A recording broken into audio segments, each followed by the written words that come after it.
আমার এই পয়জানি ইঞ্জেকশন দেখছে ভালো হবে।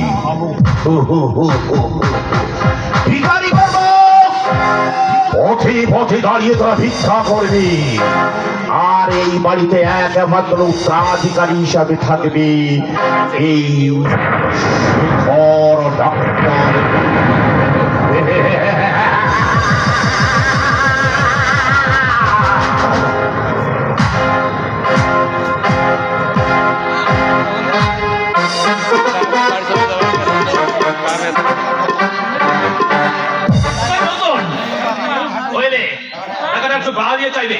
কিন্তু বললে ৫,০০০ টাকা খরচ না, বাড়তি টাকা পেলে আমার কিছু সুবিধা হয়।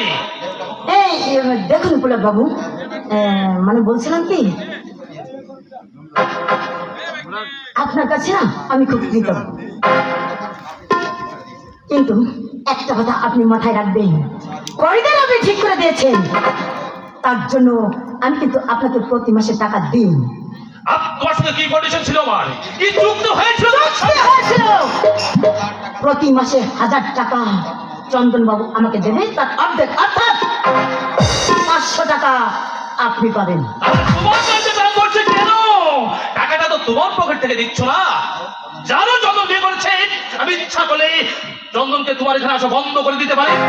বলছিলাম কি, দেখুন দেখুন আপনি না কত উত্তর যেতে হবেন না, মানে তো উত্তেজিত হচ্ছি। থিয়েটারে ৫০ টাকা বাইরে চা কাজ নেওয়া হয়েছে, আমার অনুকূলে ১০০০ টাকা রোজগার করছো। শাড়ি গৌর তো খাও। হ্যাঁ দেখুন, সত্যি আপনার অনুগ্রহে আমি আপনার অনুগ্রহ দেখবার সময় আমার নেই। রেসের মাঠে আমি সর্বোচ্চ খেয়েছি, বাজারে প্রচুর দিনা জামাই বাবু তহবিল থেকে ২০,০০০ টাকা নষ্ট করেছি। আচ্ছা বাবা, তাহলে আপনি যান কেন? চাই সে কই ফিয়াতে তোমার মতো একটা বাজারের মেয়ের কাছে আমি দেব না। শোনো, মাসে ১,৫০০ টাকা চাইবে, ১,০০০ আমার, ৫০০ তোমার। কিন্তু কোনো কিন্তু নয়। লাঠের কিস্তি আর মাত্র ৪ মাস বাকি। এই ৪ মাসের মধ্যে যেমন ভাবেই হোক ২০,০০০ টাকা আমাকে ম্যানেজ করতেই হবে। এই যদি না দিতে চাস আদায় করবে, বলুন। যেমন করে হোক ১,৫০০ টাকা করে আদায় করবে। এর অন্যতা হলে তোমাকে কঠিন শাস্তি ভোগ করতে হবে। মনে রেখো শাহানা, আমার কথা আর কাজে বেশি একটা ফারাক থাকে না। কথাটা মনে থাকে যেন। জানোর একটা স্বার্থ মেসেজটা শয়তান, তিলে তিলে আমার দেহকে ভোগ করবো আমি, আর সিংহ ভাগবো নেবে। জানোরটা না, ১,০০০ টাকাও, একটা টাকাও ওই জানোরটাকে আমি দেবই না।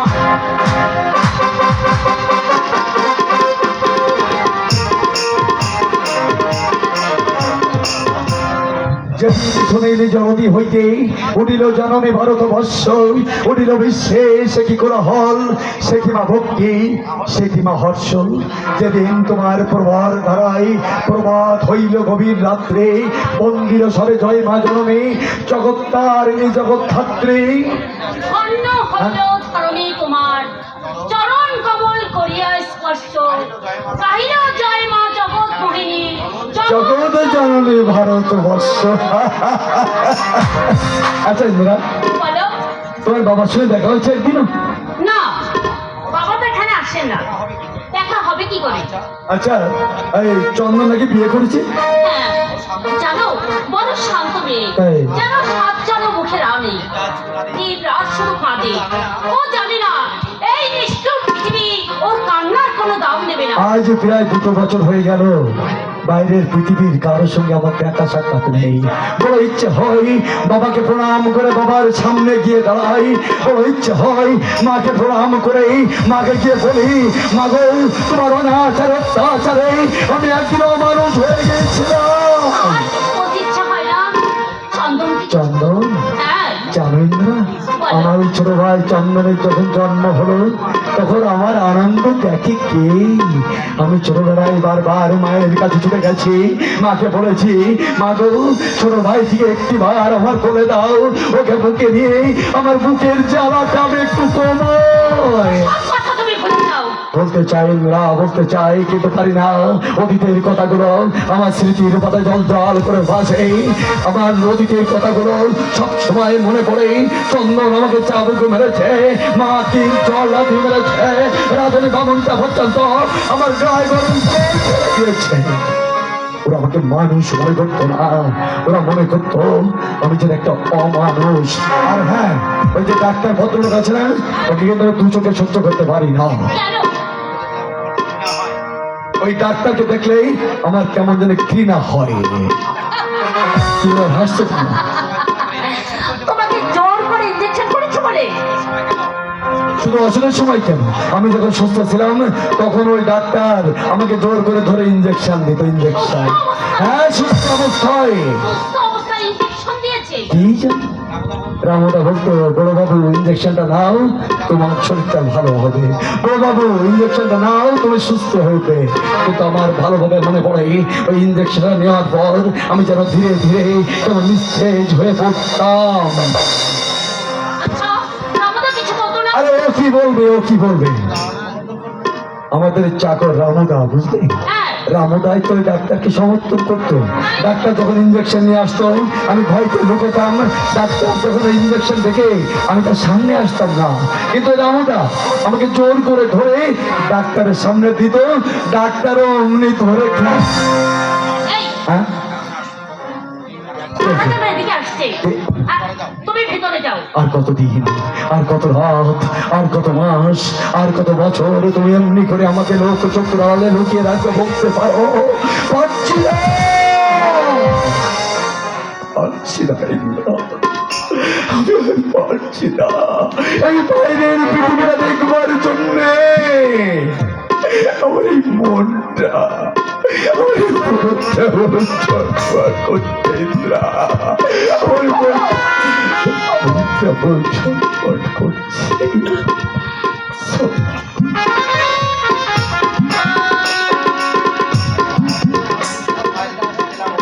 সাধনায় যেদিন সিদ্ধি লাভ হবে সেদিনই তুমি আত্মপ্রকাশ করবে। কি ব্যাপার স্নেহ? একটা কথা বলার ছিল। বল। আমার দাদা স্বাধীনতা আন্দোলনে যোগ দিয়ে জেলে গেছিল, সে কথাটা তোমাকে বলেছি। দাদা অসুস্থ হয়ে এখানে এসেছিল, আমার তো দুদিন থাকবে বলে, কিন্তু মা আমাকে থাকতে দিল না দিদি।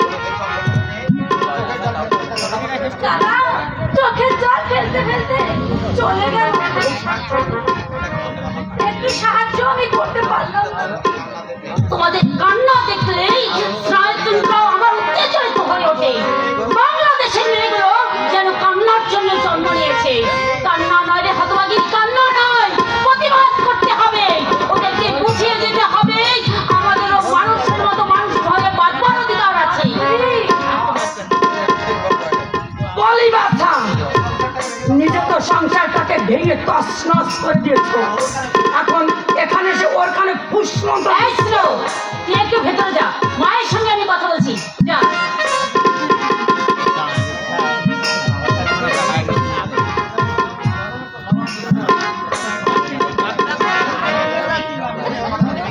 তুমি তুমি ওর মাথাটা একেবারে চিবিয়ে চিবিয়ে খেয়েছো। তোমাকে আমি কি করতে পারি জানেন রানী? যে মেয়ে শাস্ত্রে একটা কথা বলতো না, সে কিনা আজ এই রত্নপ্রভার মুখে মুখে জবাব দেয়। আমার বাড়ির পুত্রবধূ মা, ইন্দ্রাণী, দাসীবাদী নয়। ইন্দ্রাণী, তোমাকে আমি সাবধান করে দিচ্ছি ইন্দ্রাণী, আগুন নিয়ে তুমি খেলছো। আগুন নিয়ে আমি খেলছি না, খেলছেন আপনি। ইন্দ্রাণী, আমি যদি বলি ওই ডাক্তারের সাহায্যে আপনার সতীনের ছেলেকে আপনি জড়বুদ্ধি করে ইন্দ্রাণী, তোকে তোকে আমি খুন করবো, খুন। কোনো সত্যকে চাপা দেওয়া যায় না মা। নিজের সন্তানের ভবিষ্যৎ চিন্তা করে সতীনের ছেলে আপনি সর্বনাশ করেছেন। আপনার চোখে মুখে অপরাধ বোধের স্পষ্ট ছায়া ফুটে উঠে। আপনি অপরাধী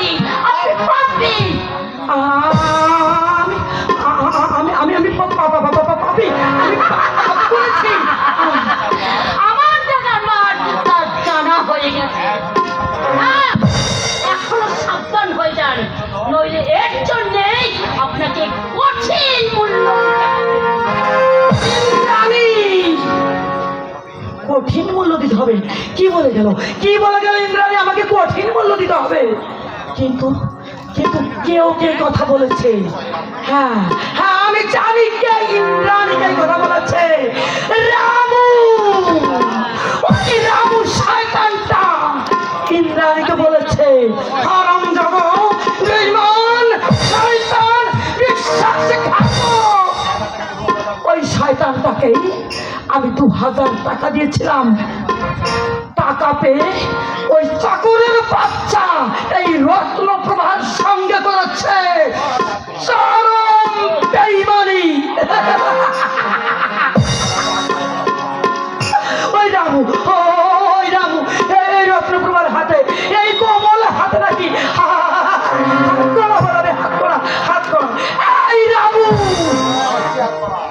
এই রত্নপ্রভা কথা দিচ্ছে, তুই রত্নপ্রভার হাতে হাত করা করবি না। আমি তোকে বুঝিয়ে দিচ্ছি, হাত করা রত্নপ্রভার হাতে পড়াবি নাকি এই রত্নপ্রভা তোর হাতে পড়াবে। হাত করা, রামু।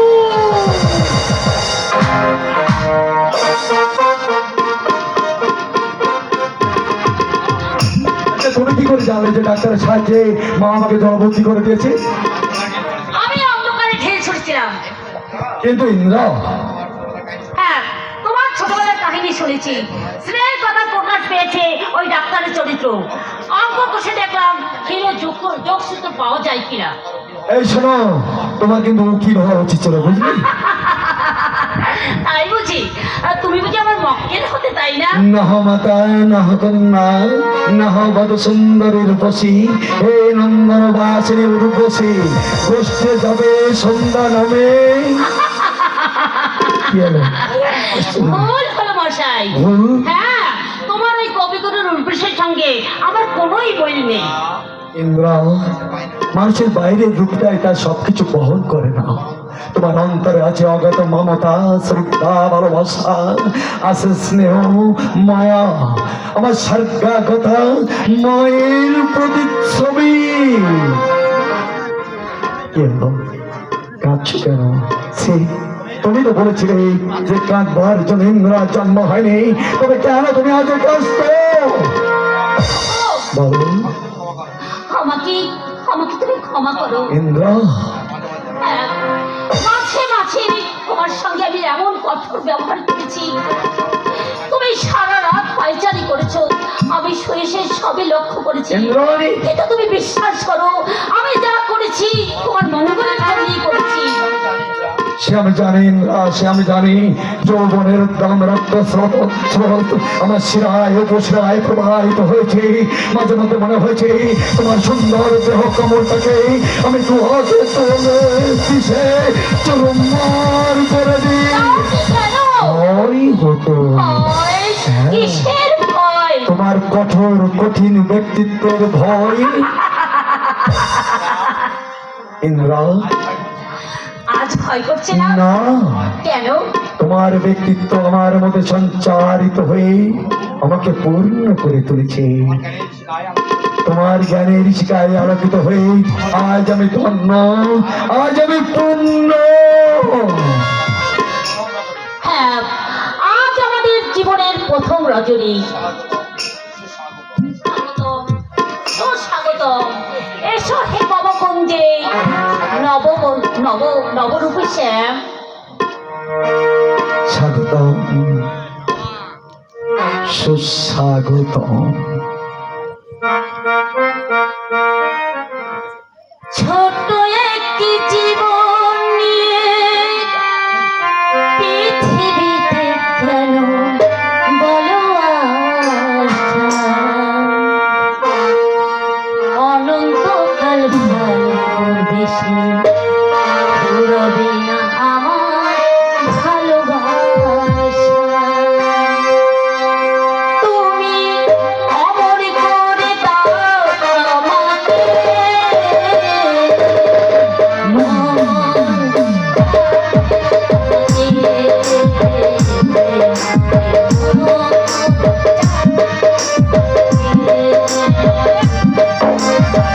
ছোট একটি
একটু সময় নিলাম। আসলে অভয় নাট্য সংস্থার যিনি স্বত্বাধিকারী, এই স্বত্বাধিকারকে পুরস্কৃত করছে মৃগাঙ্গ রায় এবং আমাদের অভয় নাট্য সংস্থার যে পরিচালক, নাটক নায়ক, মালিক, তাকেও পুরস্কৃত করা হচ্ছে। মৃগাঙ্গ রায় পুরস্কৃত করছেন।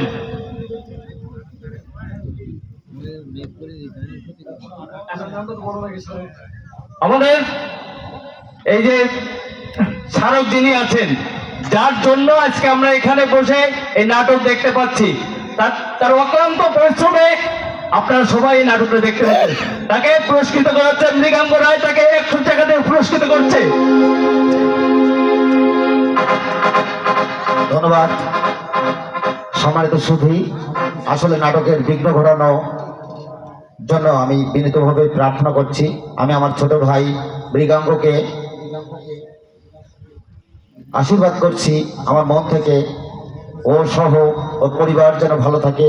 আমরা একসঙ্গে বাগেরহাটে 8 বছর কাটিয়েছি, অনেকদিন পরে ওর দেখা, যার জন্য আসলে আমাকে হয়তো ভালোবাসে বলেই পুরস্কৃত করলেন। ধন্যবাদ আপনাকে।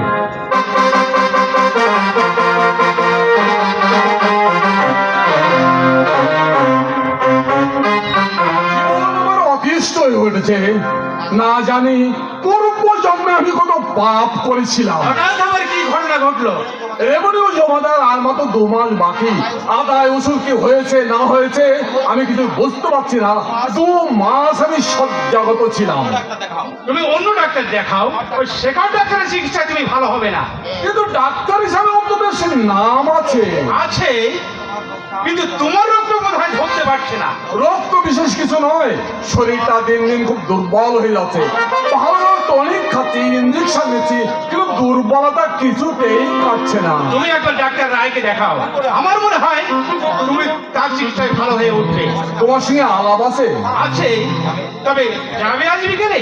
5টার সময় এসো, একসঙ্গে বেরবো। জানো, শরীর সুস্থ না থাকলে কোনো কিছুই ভালো লাগে না।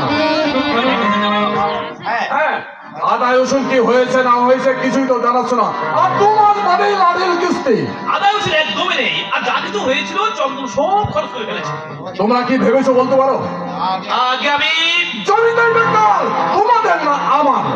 চন্দনে হাত খরচ বাবদ প্রতি মাসে 500 করে টাকা দেওয়া হচ্ছে। এরপরেও রামেশ্বর গড়ওয়ালার কাছে হ্যান্ড থেকে 10,000 টাকা নিয়েছে। খাজনার টাকা খরচ করে ফেলছো বলছো, কি করছে এত টাকা দিয়ে? কি করছে সেটা আমি কি করে বলবো বলুন? চন্দন তো নাবালক নয়। কোনো অজুহাত আমি শুনতে চাই না। 7 দিনের মধ্যে হিসাব দাখিল করবে। কিন্তু কাউকে আমি বিশ্বাস করি না। আমার বিরুদ্ধে একটা বিরাট ষড়যন্ত্র চলছে। কিন্তু মাত্র 7 দিনের মধ্যে হিসাব তো আর তুমি করবে না, নায়েব তহসিলদাররা করবে। তুমি তাদের জানিয়ে দাও 7 দিনের মধ্যে হিসাব তৈরি করে দিতে। দেখি কি করতে পারি। তবে আমাকে অবিশ্বাস করে তো কোথায় ঠিক হলো না। চিরদিন আমি আপনার মঙ্গল কামনা করে এসেছি, আজও করছি। চন্দন মাতাল হয়ে বাড়ি ফিরে খবর রাখো। ওই আমি তো জানি না। অবশ্য মদ যদি খেয়েই থাকে ওকে তো দোষ দেওয়া যাবে না। কারণ আপনার রক্তে আছে মদের উগ্র বিষ। বলো! ডোন্ট মাইন্ড জামাই বাবু, মদ আপনিও একদিন খেয়েছেন, আজও খান। ওটা তো দোষের কিছু নয়। মদ এবং মেয়ে মানুষ হচ্ছে বিলাসের ভগ্নাংশ মাত্র। বিলাসের ভগ্নাংশ মাত্র। জানোয়ার একটা। এক তুচ্ছ বিষাক্ত সাপ তোমার চারিদিকে কিলিবিলি করছে বীরেন্দ্র। হঠাৎ যদি তুমি মারা যাও আমি কিন্তু বিস্মিত হব না। বিস্মিত আমিও হব না। আজ আমি স্পষ্ট বুঝতে পারছি একটা দুষ্ট চক্র আমার বিরুদ্ধে খুব সক্রিয় হয়ে দাঁড়িয়েছে।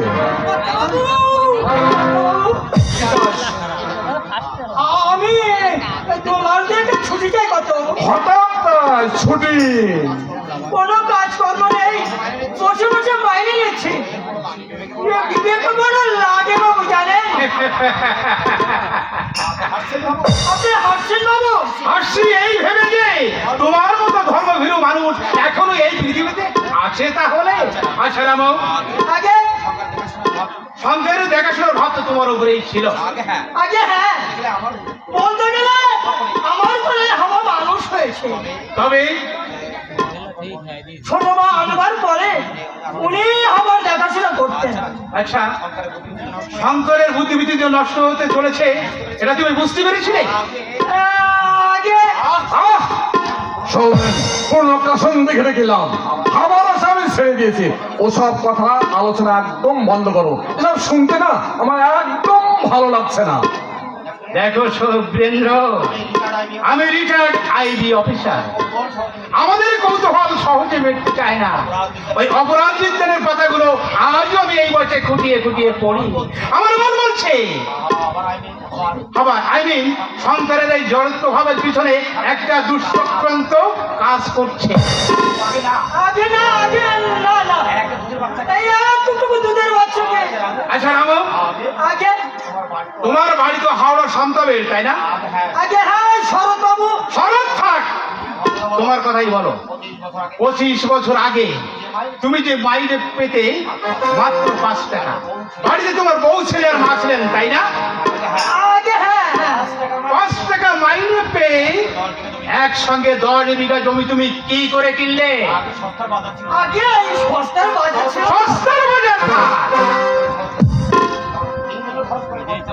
5 টাকা মাইনে পেয়ে 3 জনে খরচ করে তোমার সংসারে কত টাকা বাঁচত? আরে বাঁচবে কোত্থেকে যদি কোনো গুপ্তধন পেয়ে থাকে? আমার মা বোধ হয় মাটি ঘুরে 2000 টাকা পেয়েছিলেন। মা নয়, টাকাটা পেয়েছিলে তুমি। আগে হ্যাঁ, তুমি পেয়েছিলে। ভালো করে ভেবে দেখো। আগে তাহলে বোধ হয় আমি মাটি ঘুরে 2000 টাকা পেয়েছিলাম। ও অনেকদিন হয়ে গেল তো, তাই আমার ঠিক মনে পড়ছে না। মনে পড়ছে ওই ডুবা ফুটতে গিয়ে আমি 2000 টাকা পেয়েছিলাম। অনেক দিনের কথা তো বাবু, তাই আমি মনে করতে পারছি না।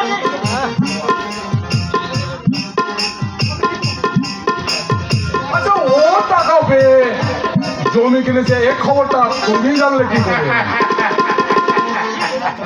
ভুলে যাচ্ছ কোনদিন? আমি এক্স-আইডি অফিসার। এসব আমাদের অঙ্ক কষে কষে বার করতে হয়। তুমি ওই রামুর উপরে সবসময় দৃষ্টি রাখবে, ওই যেন তোমার বাড়ি থেকে পালাতে না পারে। এখন চলো ভিতরে যাবে। এসব ব্যাপার, চলো।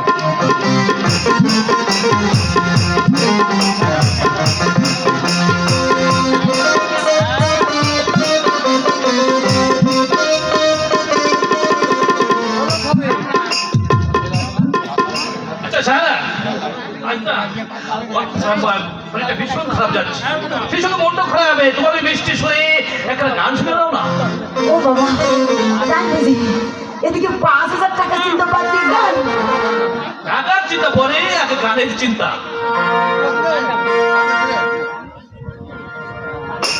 হ্যালো হ্যালো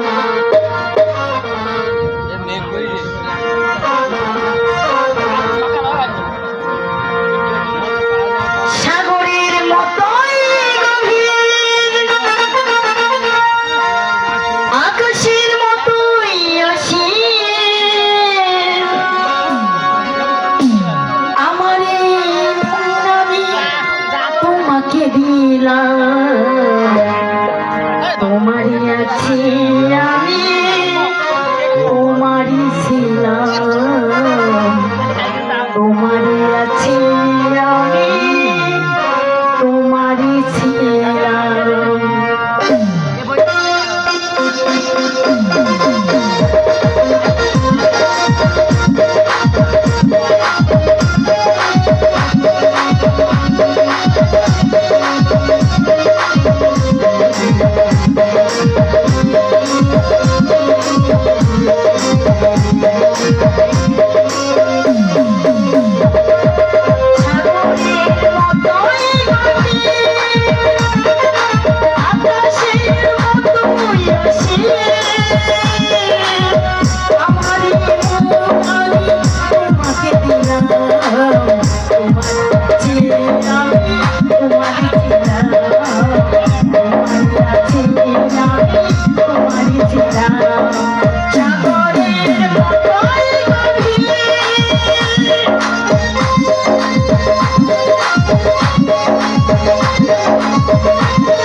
দেখো সারা ফালতু কথা আমি একদম শুনতে চাই না।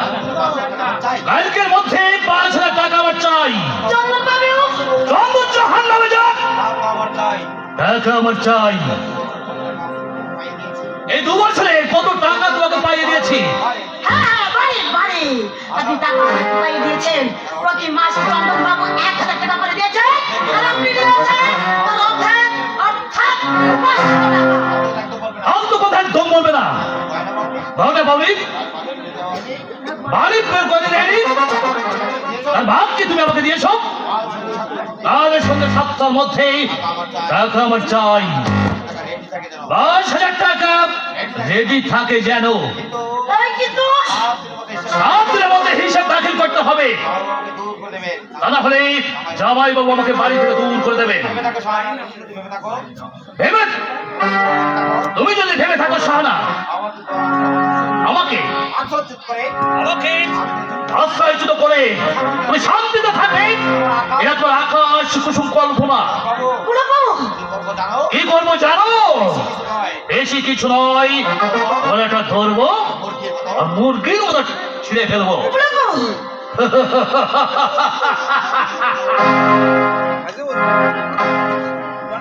শালা জানোয়ারের বাচ্চা, জানোয়ার, শালা শুয়োরের বাচ্চা। আমি একটা কথা দেবো না। ও ভগবান, জীবনে তোমাকে আমি কোনোদিন ডাকিনি। এই পিশাচের হাত থেকে তুমি আমাকে রক্ষা করো দয়াময়, তুমি আমাকে রক্ষা করো।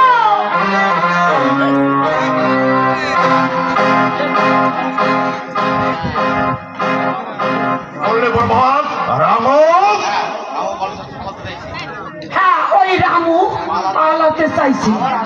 আমার আশঙ্কা হচ্ছে ও না সমস্ত কথা ফাঁস করে দেয়। না, রামুকে আমি মেরে ফেলবো। সেখন বেশি কিছু করতে হবে না, মাত্র only one injection. Yes, অস্ত্র প্যাডালে প্রদান হবে হৃদ যন্ত্রে ক্রিয়া বন্ধ হয়ে রামু দুনিয়া থেকে চলে গেছে। খুব খুন Fear, my darling, don't fear. আমি মানুষ কিভাবে মারতে হয় এটা আমার ভালোভাবে জানা আছে। only one injection, একটা মাত্র ইঞ্জেকশন প্রয়োগ করবো, ব্যাস দুনিয়া থেকে সে চলে যাবে। বুঝতে ভাই, সুলতার কেসটা তোমার মনে নেই? সুলতা সুলতা এই সুলতা না 4 মাসে প্রেগনেন্ট হয়েছিল। অবশ্য দোলচা বলে কিন্তু আমারই কাঁদে অভাব ছিল না। বেশ, only one ইঞ্জেকশনে ওটাকেও আমি সরিয়ে দিলাম পৃথিবী থেকে। তোমার বিবেক বুদ্ধি বলে কিছু নেই। সব কি বললে? বিবেক